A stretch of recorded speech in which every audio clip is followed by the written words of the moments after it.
Welcome back to another episode of Let's Talk About Human Rights, the show in which we discuss all things related to human rights. I'm your host, Jules Allender, and I am part of the California chapter of Youth for Human Rights International. Youth for Human Rights International's purpose is to help educate everyone on what human rights are, specifically the Universal Declaration of Human Rights, and more importantly, inspire the youth of today as our leaders of tomorrow to stand up for these rights. For each show, we like to take up one right and try to broaden your understanding of how this right is important to you and your loved ones. For today's show, we'll be looking at human right number 26, and it states, "Education is a right. Primary schools should be free. We should learn about the United Nations and how to get on with others. Our parents can choose what we learn." Let's take a look at a short video about this specific human right. Now, Krista, make sure you stay with her the whole time. She's new to the country. This is her first day. This is a brand new country. It's a whole different culture. Okay. But now make sure you stay with her the whole time. I'll be here right after school to pick you up. Okay, Mom. Okay, have fun. Bye-bye. Bye. Ignore my mom. She's so annoying. She's totally freaking out about this whole thing. She freaks out about everything. She always does that. Ugh. Ignore my mom. So, ready for your first day in the Wicked Castle of Doom? I mean, like, seriously, it's so boring. I don't know how they could put us through this, like, every single day. How many schools do you have in your village? None.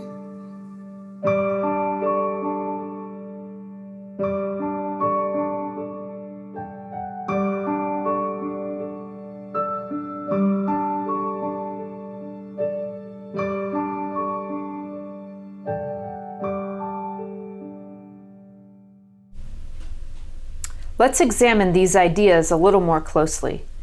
Education has been with us for as long as we have been a species. There never has been a time when human beings were not educating other human beings. It could be as simple as what to eat or how to wash your hands, or as complex as learning astrophysics or how to perform a heart transplant. It is easily observable that where good education exists, the individual has opportunity and the society moves forward with their stated goals. And where education is hard to come by, a society stagnates and a feeling of hopelessness pervades the future generation. Education is not a single thing, nor does it come from a single source.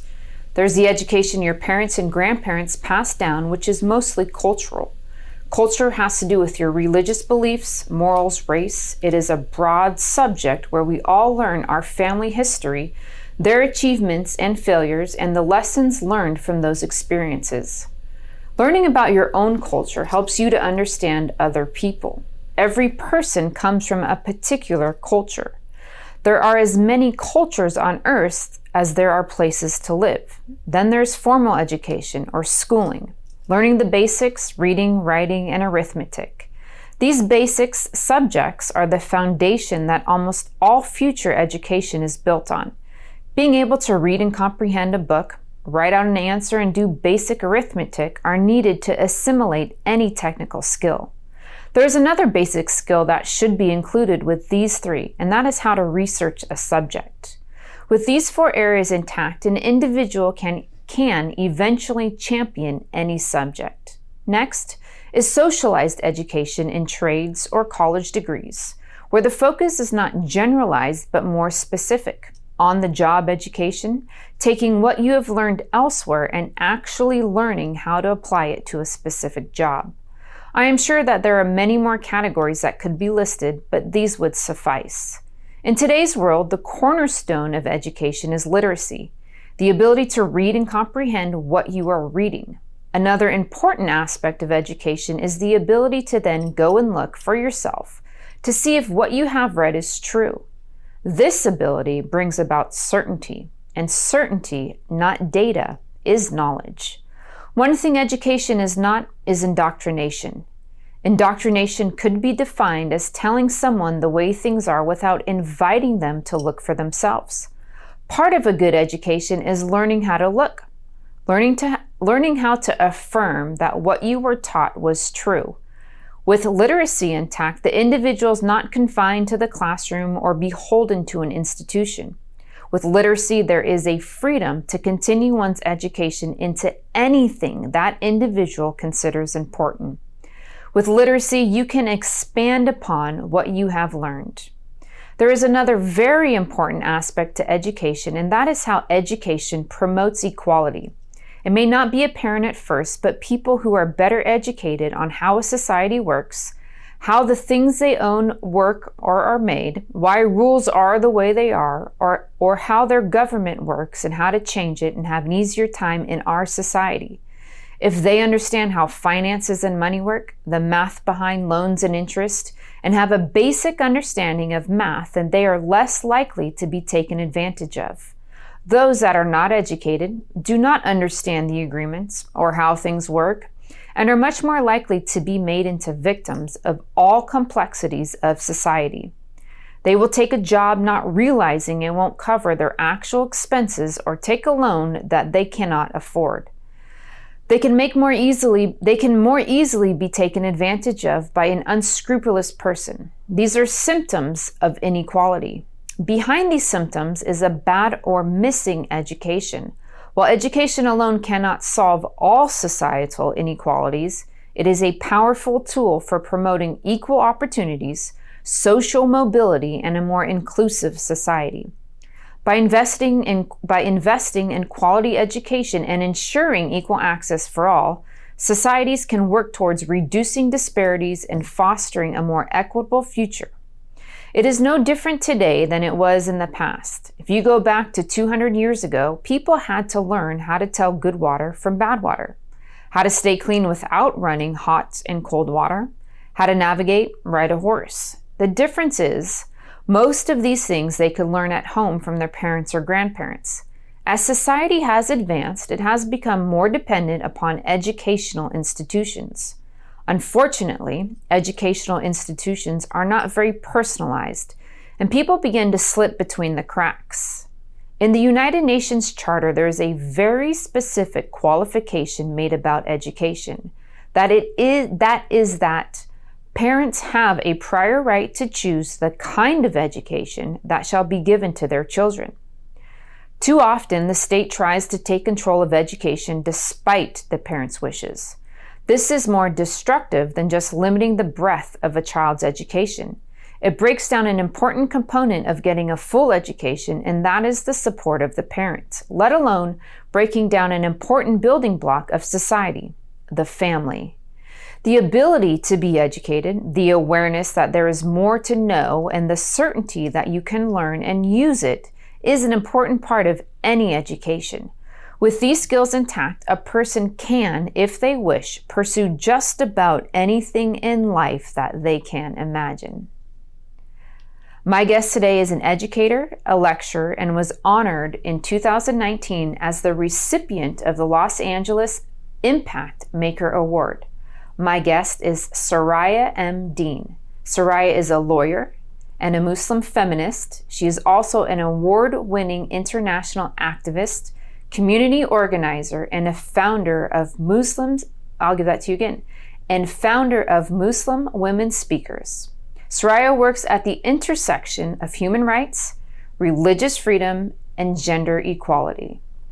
And with that, I'd like to welcome my very special guest to the show. Welcome.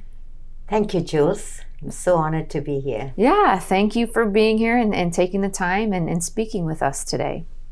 My pleasure. Yeah, so why don't you go ahead and start and let us know a little bit about yourself. Oh, okay. So I, as you said, I'm a Muslim feminist. My work, of course, revolves around religious freedom, gender equality. I was born in Sri Lanka. I don't know if anybody knows where Sri Lanka is. Sometimes I have to say it's not going to India and making a right. So Sri Lanka is a little island in the Indian, just below India. I worked as a lawyer for many years and then moved to the United States. And now my focus is on human rights, gender equality, and religious freedom. I am working at a very challenging intersection because at the intersection of religion and gender, religious rights have always triumphed. So we work to really peel those layers and see how gender can be honored in the framework of religious freedom.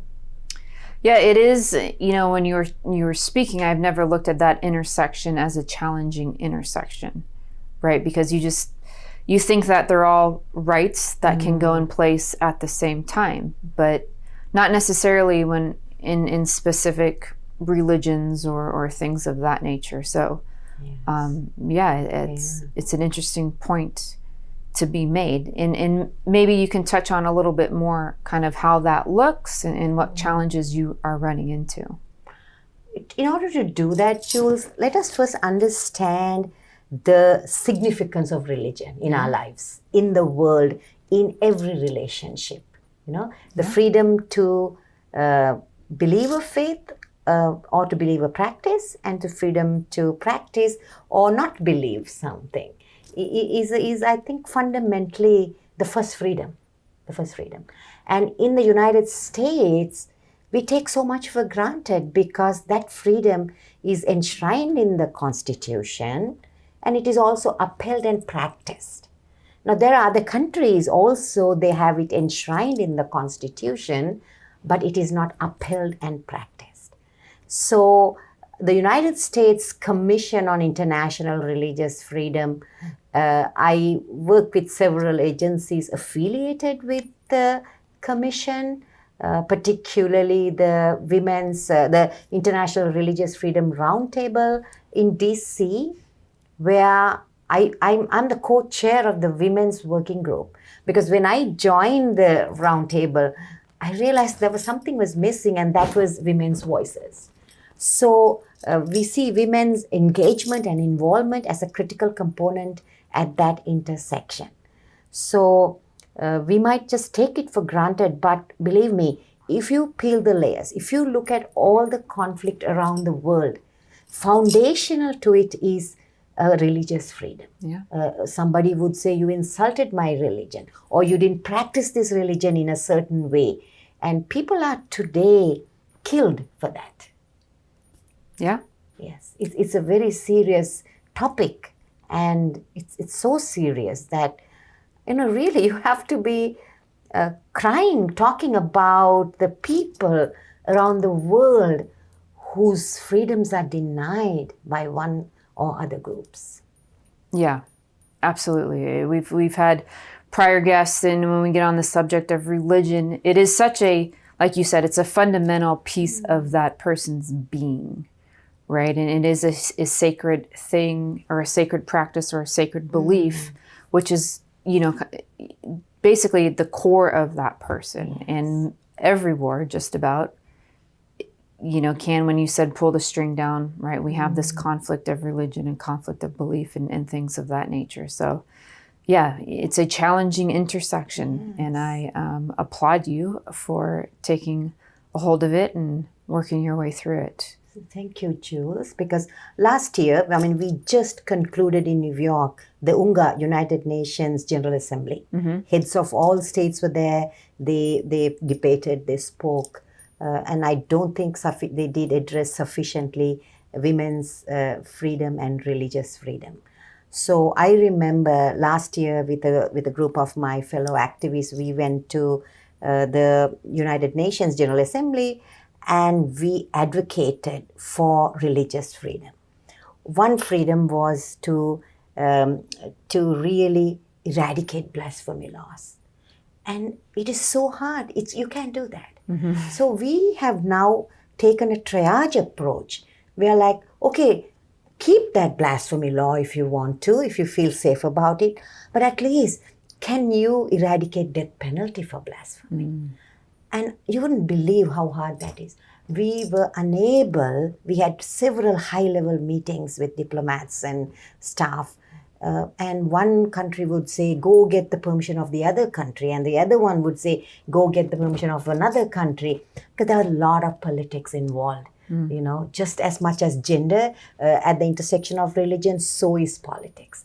So it's unless people like you who really talk about this and give us a platform to share how urgent, relevant this topic is, it is not adequately addressed. Yeah, I would agree. I would definitely agree. I think, the majority of society, maybe not the majority, but a good portion of, especially in the United States, like you said, we can take things for granted where we're not going to be executed based on our religious beliefs and things of that nature, that we turn a blind eye. We don't think that it's a problem that we need to address or to bring light to, so that it does get talked about, and it does get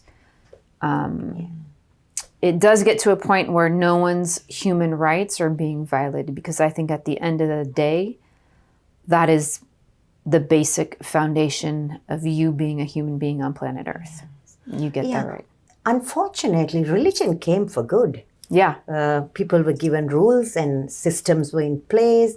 But what happened, in my opinion, is that politics took mainstream, came to the forefront. And today what we see is a lot of corrupt dictatorial regimes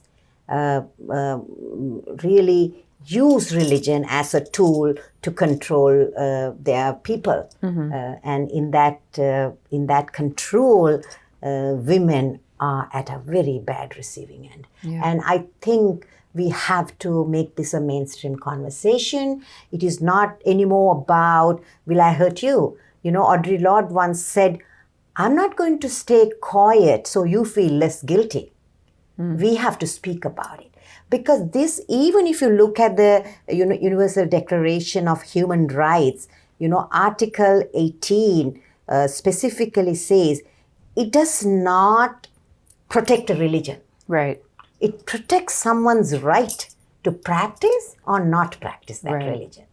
So that we have to be very clear. When people come out and say, you attacked my religion, we have to stand tall and take and face that attack, not kill somebody else for that attack. So because I want to read Article 18, it says very clearly, everyone has the right to freedom of thought, conscience, and religion. This right includes freedom to change his religion or belief, and the freedom to either alone or in community with others and in public or private to manifest this religion or belief in teaching, practice, worship, and observance. And we can't read 18 without reading 30. Article 30 says, nothing in this declaration may be interpreted as implying of any state, group, or person any right to engage in any activity or to perform any act aimed at the destruction of any of the rights and freedoms set forth. So it's kind of walks hand in hand, So I think mankind, we have to find a new way to resolve conflict, which at the center should be dialogue. Yeah. And to bridge the polarities of our conversation. And I also want to acknowledge, I'm a reformer, I'm a progressive Muslim woman, and I also acknowledge my brothers in my community and the religious actors. They kind of mean well. They like continuity, and that's good. But I root for change and dignity of human life. So we can't have continuity at the cost of impairing human rights. Yeah. That's critical to know. Absolutely, absolutely. So let's get back to you a little bit and let us know and the audience know what kind of education you have or have had. Okay, so the most challenging education I am having is being a mother. I always say, before I had my 2 kids, I had 2 theories for bringing up children. Now I have 2 kids and I have no theories. So as I said earlier, Jules, I was born in Sri Lanka. It's a South Asian country where community is held in great reverence. There's a hierarchical structure. The country I was born in is Sri Lanka, a beautiful little island. And I, of course, practiced law. Women have a lot of freedom. It's a Buddhist majority country. So religion does not lead everything. And Buddhism, fortunately for all of us, is a philosophy. It's a way of life based on compassion, love, nonviolence, and equanimity, and those inherent values. So there were no rules based on religious doings and not doings. So I grew up in that very very lucky environment, and of course went to law school, practiced law for 10 years. And I think there's something, I was talking to another friend the other day, and she asked me, why are you doing what you're doing? And I just realized very deeply, I'm doing it for myself. We could say we are doing something for some Madhavani or some groups elsewhere, but I felt very, very vulnerable myself for the positions I take, for the things I say. So I want to ensure religious freedom or belief is there, not just for everybody, even for me. Yeah. Yeah. Yeah, absolutely. There's definitely can be some what's the word I'm looking for? Personal. I'm not sure. I'm kind of lost for words, but I can talk. I can have things for me while I'm also affecting change for others. Exactly. Totally fine. And all greedy, of us. greedy. There's some be. I can be a little greedy. Yeah. But yet I'm still affecting positive change. All of us are trying to correct something that was impacted in your life. If Right. you really go deep, if you ask, why are you doing this? Maybe you witnessed this, some human rights violations, Jules yourself. Maybe you heard stories from your parents. So maybe your religious upbringing was such that that community promoted human rights. So we all have this reason. And I think for me, it was when I was a little girl, I was 13, I went to my place of worship, and they said I couldn't come there. It was meant only for men. Some religions are very highly male dominated. And I think that hurt my feelings in some way. And I'm always trying to see how can we all go together and stay together and celebrate together. Yeah, absolutely. I would agree that there are some past experiences that, individually one has experienced that you kind of makes you think and go, was that right? It didn't feel right. What I observed or what I experienced, and not wanting that either to happen to myself or others again. Yeah. Right. And let me do something about it, right? Yeah, those of us who are willing to stand up and have conversations and do things. Yeah. We carry that torch. We push that light forward. Yes. Yeah. True. So you're talking about some past experiences. Do you have specific personal experiences that brought you to these subjects? Yes. So after I practiced law, my son was born 10 years after we were married. And I stayed at home to raise him. And then when he was 7, he was bullied in his school. He was called a terrorist because 9/11 was a very challenging incident for us American Muslims. Yeah. And thereafter, then I realized, oh my gosh, it was a defining moment in my life. I realized that I could either play victim or I could do something about it. And as I counseled my children that someone else's opinion of us does not have to be our reality, we need to fully own our citizenship. I'm very high on citizenship. For me, that comes first, because in citizenship, we live in community. In citizenship, we advance the interests of our country, the well-being of our country. So anyway, then that propelled me into activism and organizing. And then I would travel around the United States talking about what it was to be a Muslim woman and Islam. And then I realized little holes and gaps in my community where I felt we need to advance women's rights. And I come from the space of Dr. King, who spoke about moral reciprocity. And as a lawyer, this is very critical for me to really go to the depth of what is wrong, go to the foundations of what is happening. So in moral reciprocity, we look at our issues as first.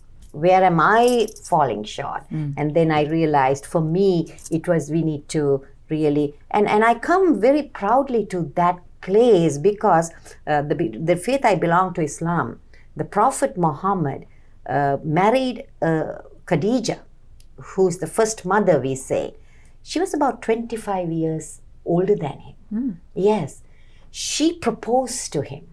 She was a businesswoman, you know, and she had men working under her. She paid them salaries. She determined what goods to sell, what routes to take. This was 1400 years ago. And I want to belong to that progeny of women who were looked up to, who were respected, and who had autonomy at that time. Right. So what I'm asking for and promoting is not something new to my community. I'm just asking us to revisit those values. Yeah, absolutely. And so, speaking in that same area, I want to ask you about, you know, a tragedy that occurred not too long ago. But, you know, I'm curious how the death of Mahsa Amini at the hands of the morality police has affected you, or brought light to things for you and things of that nature. Oh, incredibly. In a big way, it has impacted our work, all of us working in the area of religious freedom and gender. I mean, I just feel so sad to think her mother, her father, her family, and all people around her had to sacrifice her for us to realize how religion has been abused by patriarchal structures. So in all our work, you know, we want to celebrate women, life, freedom. That was a beautiful theme that brought a lot of voices together, a lot of hands together, a lot of hearts together, a lot of feet together. So it was a defining moment for us. And we have the Mahsa Amini Act that was passed in the Congress recently. And in fact, my friend Shireen Tabor, who is the founder of Empower Women Media, we are having a film festival, Stories of Women from Iran, on the 28th of November in Hollywood. So we are working on this, and I'm going to be one of the speakers at the event. Nice. Yes. So what we are saying to the world is, just as much as we want to discuss poverty, just as much as seriously you talked about education, we have to advance gender equality and religion together. Yeah. Because the SDG 5 is very clear. It's talk about gender equality, but we have to talk where it is missing and lagging and lacking. Right. Yes, we can't just have a blanket, let's work for gender equality. But what are the causes and sub-causes that does not ensure gender equality? Right. We have to ask those questions. Yeah. Yes. Absolutely. Those are great questions to ask. I know Yes. sometimes we can just try to put a Band-Aid over the situation and not Exactly. get down to, well, what is the why? Yes. What is causing this, and handle that. Yes. Yeah. Yes. And there's a simple formula, simple not to implement, because I also worked in the area of contextual theologies, meaning there's a lot of received theology. Cultures, traditions, countries have different theology. There's not one Islam. There's not one Muslim. If you take the United States today, Muslims are the most diverse ethnic group, religious group in the United States. So what we are saying is for the religious actors to take a more advanced role, advance human rights as you talk about God and goodness of God, compassion and love, that we are here as to why we are created. Let's advance both together. It's critical. Yeah, absolutely. And what kind of reception are you receiving from the men of your faith? Very challenging, because for the simple reason that I do not read Arabic. I'm a South Asian Muslim. They say, oh, you don't know enough, you know. And then, of course, the challenges come as to that there are literalists in our community. They want literal interpretations of the scripture. And we are looking at scripture through a gender lens, a feminine lens. Because functional distinctions imposed on women in the 7th century don't have to be followed today. We have advanced as a species, you know. We, in my hand here, I have this cell phone, this iPhone, you know, that's connecting me to every nook and corner of the world. Technology has given us so much. So ignorance is a choice. Yeah, inaction is a choice. Yeah, it absolutely is. And so then what is your prediction in how this movement will move forward? Oh, it's moving forward. Yeah. Yes. For instance, Jules, the United Nations Commission on Women is now created a global platform on gender equality and religion. They launched it by the UN Commission on the Status of Women. So for the first time, we are openly, I think we are discussing still. We are not taking as much action, but we have opened the discussion that it is to develop the much needed religious discourse through to enable faith-based communities that positions and women should be at the center of the narrative. So it is happening. The United States Commission on International Religious Freedom is also advancing this. And we know, if you look at some countries in the world, women-led mosques are opening. So we are not want to be in competition, we want to be in collaboration, because our youth, whom you are representing, they need to hear women's voices in the religious field.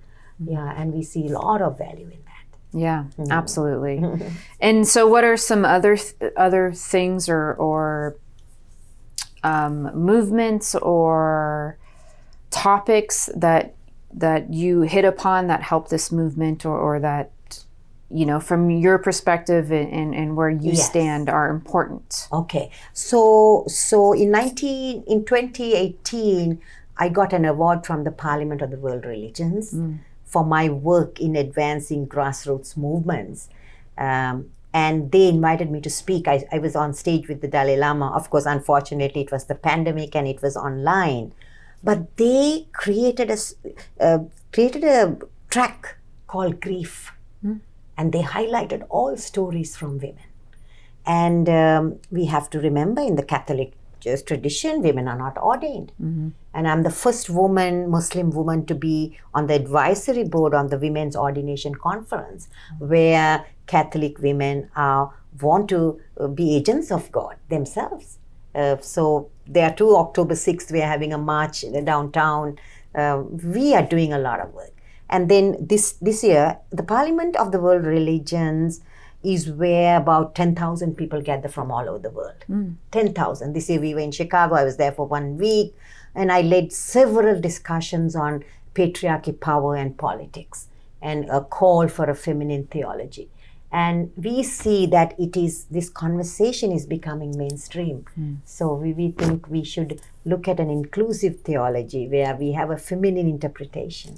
Yeah, absolutely. Those are some major moves. Those are some big boards you're on and advisory committees. So good for you. Yes, we are glad that is happening. Excellent. And if someone wanted to get involved or find out more information from you and all the works that you're doing, how would they go ahead and reach out and contact you? Oh, yes. So my website is www.muslimwomenspeakers.com. So it'll be soraya@muslimwomenspeakers.com. Nice. So just send me an email, and we want you to join, because, until and unless people on the ground stand in solidarity, policy, it's hard to move policy. So as a community organizer, my work is centered around mobilizing the grassroots for any cause. So if the first question we organizers ask is, who are my people? Not even what is the issue. So my message is that join us when you see an injustice, speak up. It doesn't have to be about religion and women, any injustice. Because today the world is such, everything is interconnected.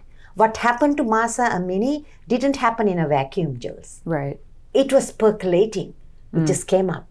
And if you look, if you send an arrow to Afghanistan, where girls are denied education, there's a connection between an extremist way of looking at religion so as to exclude women. Right. Yeah. Yeah. Yeah. So we have to connect the dots. And I think injustice anywhere, Dr. King would say, is a threat to justice everywhere. Yeah, absolutely. Awesome. Well, as we get to the end of the interview, we ask every guest this question, and that is, what is your favorite human right and why? I think my favorite human rights is the freedom to express. I think that is so foundational to being a human being, isn't it? Yeah. To who we are. So that together with Article 18 put together, I am a strong advocate of engaging those who don't agree with me. Because it is only through those opposing ideas that we learn something new. Right. Because I don't have a monopoly on the truth. So I love that right. And I always say, let us come together and let us engage in these polarizing issues in a way that will advance the common good. Because everybody has good in mind. Yeah. It's just that we don't take the right action. Right. Absolutely. I have faith in humanity. So do I. Great. Well, thank you so much for being here and for all that you do. And, you know, I want to say pushing the envelope, but I don't think it's pushing the envelope. You know, you're fighting for an actual human right and equality for women and putting them on stages and platforms next to men. And I think it's great. Yes. Thank you, Jules. Yeah. Together, I think we must always stand up for the voiceless, because once a person is educated, you can't uneducate them. That's right. Yes. Absolutely. Thank you. Well, thank you. All right. Well, that is our show for the week. I want to thank Soraya for being here. And as always, I hope you enjoyed the episode and learned something new about such an important topic. As I interview these wonderful guests and hear their inspiring stories and all that they do, I often wonder, what will you do with this message and how will you pass it on? If you have an inspiring story or you'd like to be a guest on the show, please reach out. Do remember we have all of our PSAs of all 30 human rights in 17 languages on some amazing videos at youthforhumanrights.org. Do check out our social media pages. Our Facebook page is Youth for Human Rights California, and our Instagram and Twitter handles are at YHRCAL. Thank you, and until next time, I will see you.